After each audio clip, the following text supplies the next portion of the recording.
আসসালামু আলাইকুম বন্ধুরা, আমি ওসমান আর আপনি দেখছেন দিস ইজ ওসমান 2।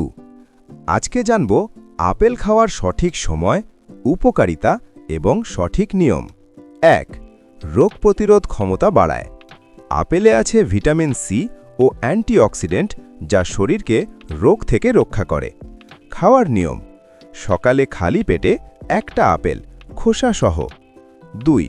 হজম শক্তি বাড়ায়। যাদের গ্যাস, কোষ্ঠকাঠিন্য আছে তাদের জন্য আপেল খুব উপকারী। খাওয়ার নিয়ম: দুপুরের খাবারের ৩০ মিনিট আগে একটা আপেল খান। ৩. হৃদরোগের ঝুঁকি কমায়। আপেল কোলেস্টেরল কমায়, হার্ট ভালো রাখে। খাওয়ার নিয়ম: বিকেলে বা নাস্তার সময় একটা আপেল খান। ৪. ওজন কমাতে সাহায্য করে। আপেল খেলে পেট ভরা থাকে, তাই অতিরিক্ত খাওয়া কমে যায়। খাওয়ার নিয়ম: খাবারের আগে আপেল খান, বিশেষ করে রাতে। ৫. ত্বক সুন্দর করে। আপেল আপনার স্কিনকে ভেতর থেকে গ্লো করে। খাওয়ার নিয়ম: প্রতিদিন একটা আপেল প্লাস বেশি পানি পান। গুরুত্বপূর্ণ সতর্কতা: রাতে ঘুমানোর ঠিক আগে আপেল খাবেন না।